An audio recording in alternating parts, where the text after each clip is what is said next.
ॐ नमो भगवते वासुदेवाय। ॐ नमो भगवते वासुदेवाय। ॐ नमो भगवते वासुदेवाय।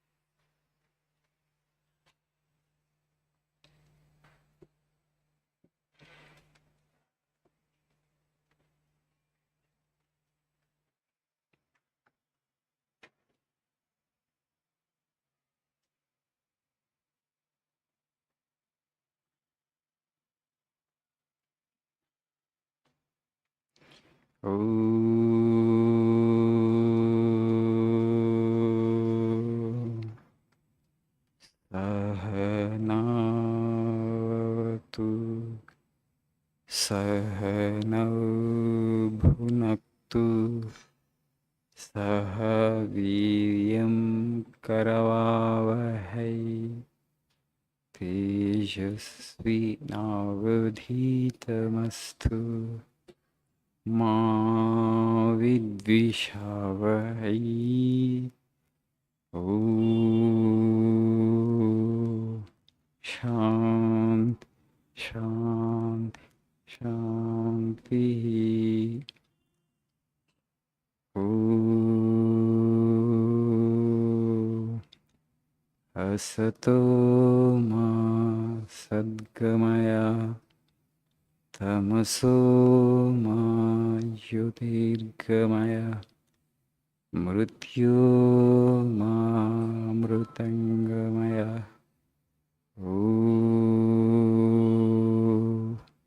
शान्ति शान्ति शान्तिः।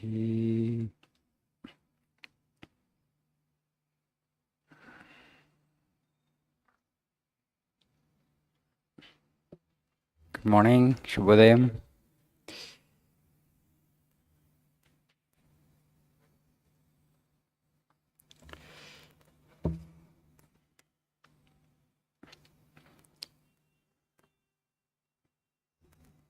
పొద్దున్నే 7:30కి ఇక్కడికి వచ్చి మీరు గొప్ప తపస్సు చేస్తున్నారు. Doing great penance. For young people to get up early in the morning to come to a coaching institute. How competitive life has become. Life has become a big struggle. Unfortunately, we could have kept it a little simpler. Our traditional understanding of life is this. We in India always kept the external life as simple as possible so that you would get more leisure to cultivate the intellect and to grow spiritually. మన వాళ్ళు జీవితాన్ని చాలా నిరాడంబరంగా ఉంచడానికి ప్రయత్నం చేశారు మన ఋషులు మునులు. అడవుల్లో ఉండి కందమూలాలు తిని ఎక్కువ సంపర్కం పెట్టుకోకుండా ప్రపంచం తపస్సుతో మోక్షాన్ని, ముక్తిని, ఇమోర్టాలిటీ, అమృతత్వాన్ని సంప్రాప్తించుకున్నారు. వాళ్ళు ఏదైతే చెప్పారో వాటి మీద నమ్మకం లేక మనం నేను అంటే దేహమే అనుకొని, ఈ దేహానికి ఎంత కంఫర్ట్ ఇవ్వగలిగితే అంత గొప్ప జీవితం అనుకొని ఇంకా ఈ భౌతికమైనటువంటి వసతులు ఏర్పరచుకొని పెట్టి now the whole world is an kind of life has become kind of battle for everybody across the globe. Our rishis and sages had the real understanding of life. Because they first pondered, why am I here the way I am? Okay, why I have come into this world? There must be some purpose to my existence. What is this purpose? To know the truth. And where is the truth? And they first explored in the external world. They understood that it's not the way. Then they turned inward. Who am I? From where the mind is coming. What they have understood when they turned inward, the world is appearing in the mind. Because in deep sleep, you don't have the world. So in a day, mind undergoes 3 states. Now it is a wakeful state. When you sleep, you have 2 states. One is deep sleep and another is dream. And when you are in deep sleep, there is no world for you. That means in a 24-hour cycle, for some hours, the world disappears for you. If it is real, it should be there all the 24 hours. Then they have come to the conclusion that world exists only in relation to the mind. మనస్సు ఉంటేనే ప్రపంచం ఉంటుంది, మనస్సు లేనప్పుడు ప్రపంచం లేదు. What is the proof? గాఢ నిద్ర, అది ప్రూఫ్. గాఢ నిద్రలో మనస్సు లయించిపోతుంది, అప్పుడు ప్రపంచం అంతరించిపోతుంది. కాబట్టి the world exist only in relation to the mind. Then they put the second question, what is mind? Then they found out that it is based on desire, it is based on ego. So then they struggled and they did the tapas. అప్పుడు ఇక తపస్సు చేసి అహంని, ఆ కోరికని ఛేదించారు. చూద్దాం మనసు లేకపోతే ఏమవుతుందని. Then they explored into the infinite. Then they understood that the truth is not somewhere in the sky. God is not sitting somewhere in heaven. Here it is there, immanent. They explored into the infinite and then they declared, oh, human beings, children of immortal bliss, they called us Amrutasya Putra. అమృతత్వం, అనంతత్వం ఇక్కడే ఉంది, నువ్వు ఎక్కడ ఎత్తుకుతున్నావు? ఈ మనస్సును దాటిపోతే the mind is like a ghost. It's not allowing you to experience your true being. So then they asked everybody to turn inward and to experience the real self. నీ నిజ స్వరూపం తెలుసుకో, that's all you have to do it. That's why they kept everything around simple, because they wanted to go inward. Now we're going outward. మన జీవితం అంతా ఇంద్రియాలతో సంపర్కమే, మొత్తం ఇంద్రియాలకు సంబంధించినటువంటి జీవితమే. No Tapas, you have given it up. Not that they had not the capacity to create the technology that you have created, because they were sure that it would enslave you to the mind. మనసుకు నిన్ను బానిసని చేస్తుంది ఈ వస్తు సంపదను సృష్టిస్తే అని తెలిసిన వాళ్ళు. కాబట్టి ఈ వస్తు సంపదను ఇప్పుడున్నటువంటి శాస్త్రజ్ఞుల కన్నా, టెక్నోక్రాట్స్ కన్నా 100 రెట్లు ఎక్కువ ఏకాగ్రత ఉన్నటువంటి వాళ్ళు సృష్టించగలిగి కూడా సృష్టించలేదు వాళ్ళు. Because they were sure that that would not lead human beings towards fulfillment. మనిషికి నిజమైనటువంటి శాంతిని, ఆనందాన్ని ప్రాప్తింపజేయలేదు. ఈ వస్తు సంపదని పెంచితే అందరూ వస్తు సంపదను కోరుకుంటారు, మనిషి మనిషితో పోటీ పడతాడు. ఆ ప్రాసెస్లో జీవితం అనేటువంటి ఒక పెను పోరాటం అవుతుందని తెలిసినటువంటి వాళ్ళు. కాబట్టి they did not do. Though otherwise they were always meditative. Their minds were so focused, so one point and so concentrated. The mystery of the universe is just like, on the tip of their hand. Everything. But somehow we lost faith in the wisdom of our own forefathers.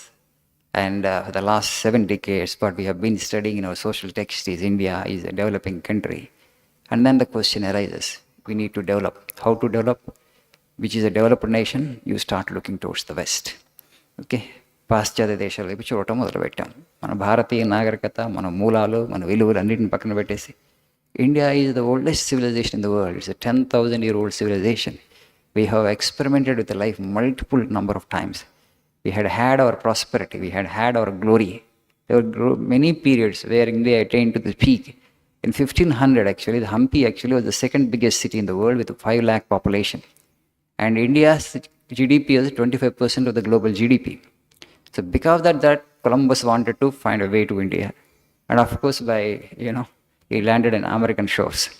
But Columbus set out to find a way to India. భారతదేశానికి సముద్ర మార్గాన్ని కనుక్కోవడానికి బయటకు వచ్చినటువంటి వాడు ఇటు తిరక్క ship అటు తిరిగిపోయి అక్కడ అమెరికన్ కోస్ట్లో accidentally discovered America. But he set out to to discover India and the path to India, because India was so prosperous. They wanted to do business with India, trade with India. So because we had our glory, we have seen prosperity adanta. That's why Swamiji says in Americans and other Western civilizations, you are a kid, he said, in the sense that you civilizations have not become mature yet. Still you are in an egg formative stage. India is a big old civilization, so we have a better understanding of life. But somehow we lost faith in our own spiritual wisdom post-independence because of this one teaching that India is a developing country. Before you classify India as a developing country, you must define what is development. You must give a definition for development.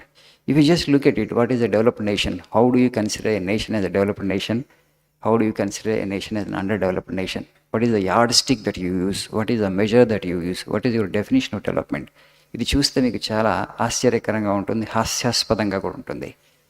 Per capita energy consumption, that means fuel and also electricity.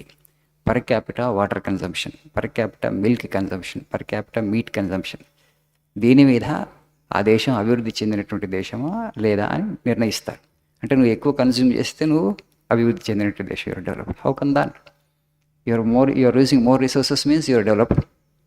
That's not the way, because to use more resources you have to come in competition with your fellow human beings and also other nations. Then wars will happen. Only when you prefer to lead a simple life, you will not compete with your fellow human beings, because my needs are simple, minimum. When I want more, then I have to compete with you. Then wars will erupt, fights will come. I want to have my bigger economy, then fights. This is how human beings will slowly become uncivilized. War is a sign that actually human beings have not become civilized yet. ఎక్కడైనా యుద్ధం జరుగుతుందంటే మనిషి ఇంకా నాగరికుడు అవ్వలేదని సూచన. So true civilization has not happened. Why it has not happened? Why we need to compete with each other? So you have to reflect and think and ponder, find solution. Then you will come to the path of yoga of Indian sages. Then you say the sages were the highly evolved human beings. They were so gentle, so peaceful, so non-violent. They did not even disturb an ant. Which even would disturb Such a simple life they led, but they were just like God. Thank you. Have a nice day.